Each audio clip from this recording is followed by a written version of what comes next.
Hey guys, welcome back to ADSR Massive Synth Tutorials. Make sure you get yourself subscribed to our YouTube channel, youtube.com/ADSR Tuts. This is part 3 of the kind of Reese and dark bass sounds feature we've been doing on Native Instruments Massive this month. And today I was going to show you how to make that sound that we had playing there.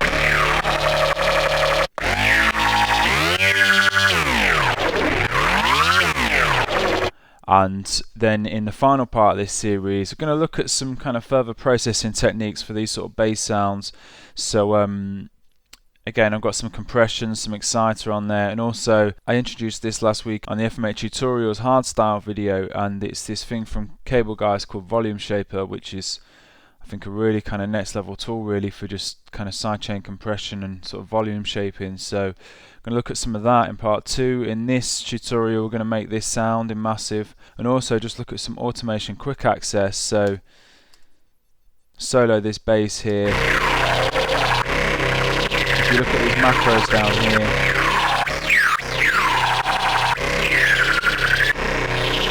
I've kind of got those macros set up assigned. I've got a machine here, and so the kind of controllers on machine, I've just quickly assigned these to some of these macros, which just gets you quite hand-on with your kind of like synth sound design stuff, and just great for automation, just gives it that kind of more organic feel. So we'll start off here by creating a new sound in Massive, and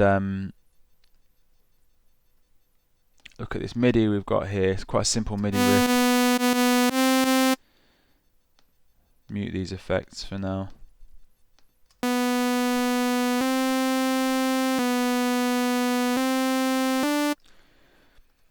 So let's start off, let's create the let's get the kind of timbre of the sound together using the oscillators here. So in oscillator 1, going to go for gentle speech. And pull the wavetable position round to about a third of the way up. Pitch it down 2 octaves to give us that nice bassy tone. And if we move the mode into bend minus plus, get some really kind of interesting sort of shapes and kind of like there's some potential for some nice modulation there. So let's move over to oscillator 2 now. I'm going to use strontium waveform in here, which is kind of really solid sort of waveform, great for bass sounds and stuff, strontium. So that's just adding that weight to the sound. Got a great tone. So yeah, about 2/3 of the way up, and just back this amp off a little bit. And finally oscillator 3. Gonna get a wicked wavetable in here. And that's just kind of adding a little bit of a lead, really, sort of top end to the bass sound. Again, we could get some modulation going there. Bend minus plus on the mode.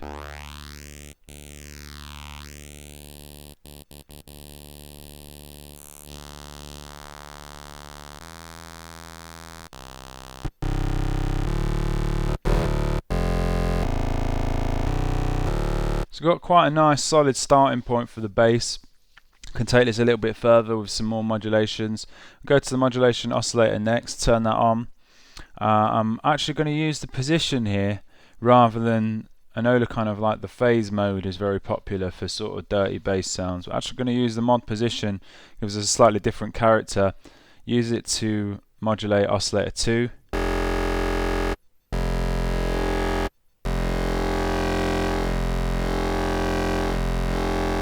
Quite cool. So I'm actually going to take the pitch of this mod oscillator up by 1 octave.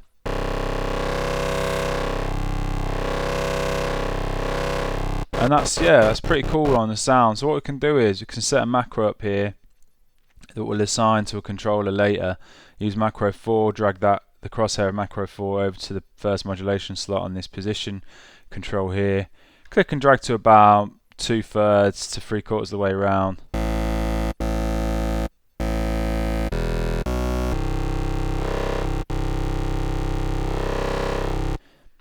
Okay, let's move over, let's set some filters up next. So one for this sound is like a blend of a kind of unfiltered signal that's just passing through as it is, just the solid tone. And then in filter 1 we're going to set up a bandpass filter, and then we can kind of like use a macro again to sort of automate that kind of movement. So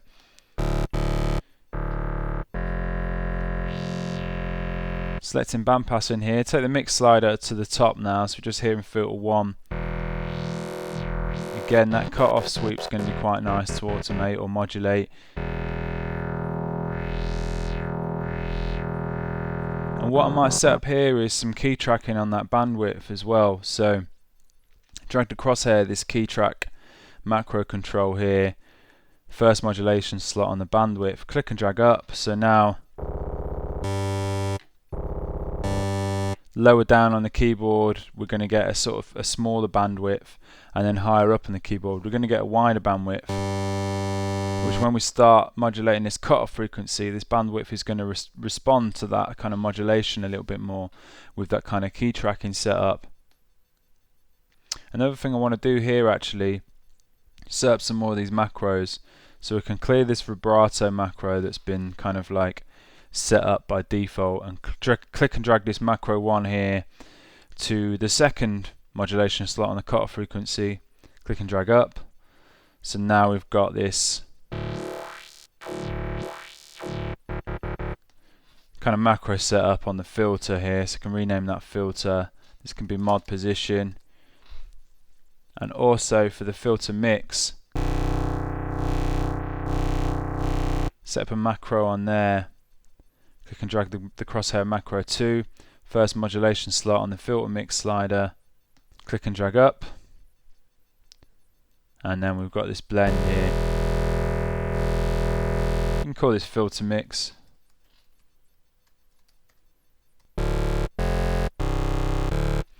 And then finally for the macros, macro 3, click and drag the crosshair of macro 3 to the resonance control, and let's have a bit of macro control on that resonance as well.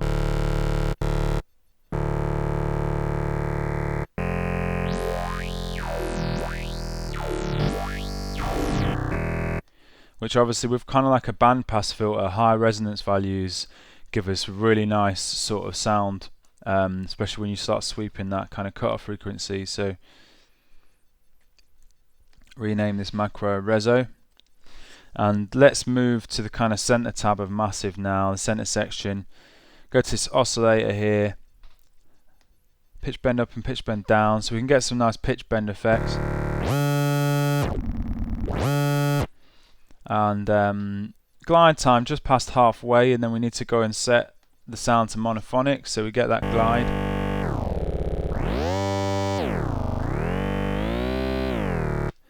And everything else can stay the same along these tabs here, apart from the routing section. Set up some insert effects here. Insert 1, set up a sample and hold, push the pitch right up to the top,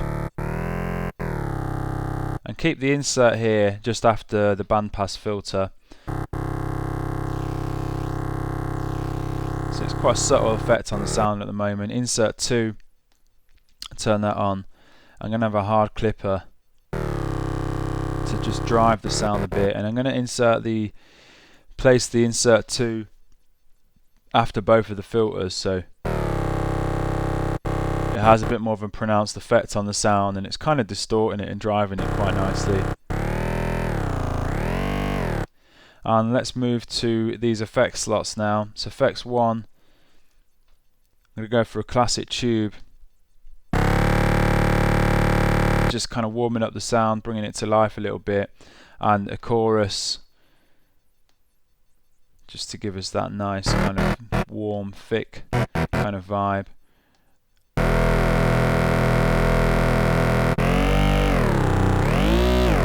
Let's apply a bit of feedback as well, which again just kind of warms the sound even further. And now what we need to set up is some modulation. So we can start off using this envelope 1. I wanted to get, when we were playing around with like the intensity and the wavetable positions of these oscillators, wanted to get that movement happening automatically, but also kind of apply the same movement to all of those controls. So with this envelope, make sure the trigger 0 reset is checked, so we get this nice consistent retriggering envelope with each new key press. And holding shift, click and drag the macro of envelope 1, and then we can just drop it in some various different slots. So I'm going to modulate the intensity control of oscillator 1, still holding shift. I'm going to modulate the wavetable position of oscillator 3 and the intensity. And I'm also going to use this envelope to modulate the cutoff frequency, and then click again. And now we've just kind of dropped that kind of envelope modulation in all these slots. Let's sort of apply some modulation amounts here. So a bit of modulation on the cutoff frequency, intensity control, not all the way up, wavetable position, and intensity of oscillator 3. We just get that quite nice sort of modulation happening now. So back the attack of this envelope off and take the sustain down. We got that pretty cool kind of envelope shape really on the sound.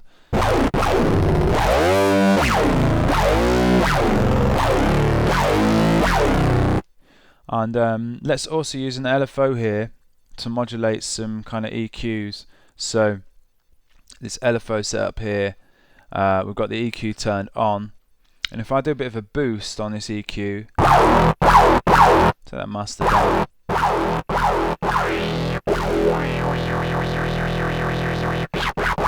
play around with the frequency, we get like quite a nice sort of like EQ-y kind of, get quite a nice EQ sweep. So thinking we could use an LFO to control that frequency. So LFO 1 here, first LFO slot, click and drag the crosshair, this LFO to the frequency of this EQ, click and drag up. We're getting that kind of EQ sweep happening there. We can control this LFO a little bit here, sync it, keep it as 1/16. And because we set that nice envelope up on the start of the sound, we got that nice kind of like sort of cut off sweep and all this kind of like modulation going on. Let's leave that kind of unmodulated. So what we can do is you can use the internal envelope on the LFO to just kind of keep that clean. So turn the amp of the LFO down, so now we're not going to get any LFO on this kind of EQ frequency. And this envelope here, click and drag this, the crosshair, this internal envelope over to the amp slot, click and drag up. Let's back this attack off slightly. So now when you click, press and hold a key, getting no LFO on the start of the sound, and we're getting that nice envelope, and then once we kind of sustain the note, we're getting that LFO kind of creeps into the sound.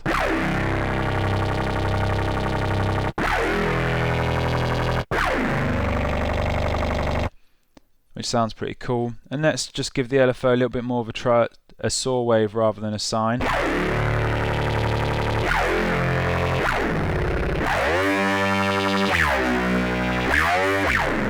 And that's the sound kind of done really. The only other thing I was going to show you in this tutorial was some automation quick access in Logic.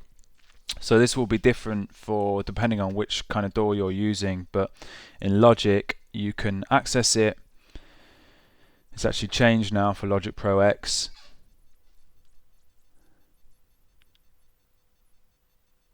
And it's in the mix menu, enable automation quick access, but also I tend to use the shortcut, which is hold Control, Alt or Option, Command, and then A, and then we can get into our automation quick access.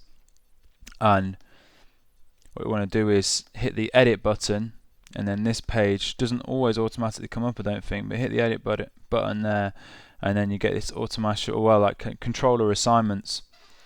So with Massive, what we want to do is just click on that first macro and then move your MIDI controller and it assigns it. Click on the second one. Because I've assigned these already, it's going to ask me to reassign them. Click on the second controller. click on that third macro, reassign, click on your, or move your controller, and the same for the fourth macro, reassign. Okay, so now, yep, reassign these. I can now play this loop through.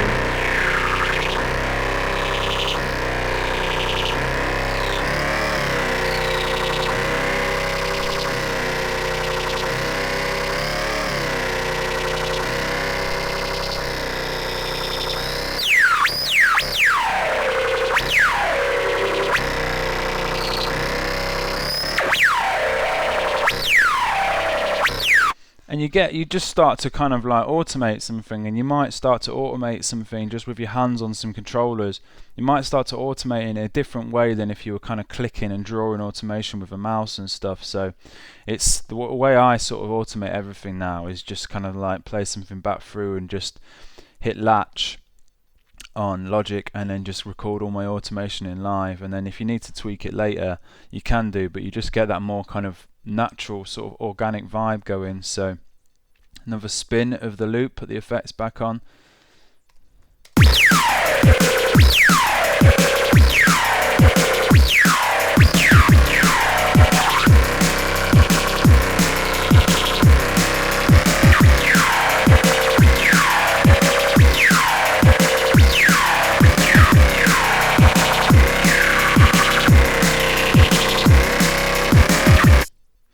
Okay, so yeah, I hope you enjoyed that tutorial. I hope you found it useful. Make sure you come and check us out for part 4, where we'll be looking at processing that bass sound we made using some compression, an exciter, some volume shaping and what have you.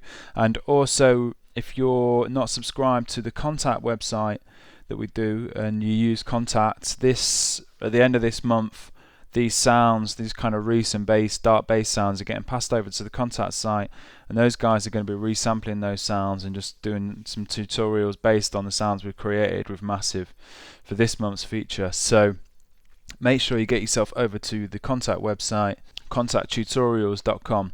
And yeah, any questions about today's tutorial, get in touch, let me know, and make sure you also get yourself over to massivesynth.com for tons more tutorials on Native Instruments Massive. And yeah, thanks for watching. Alright, cheers, bye.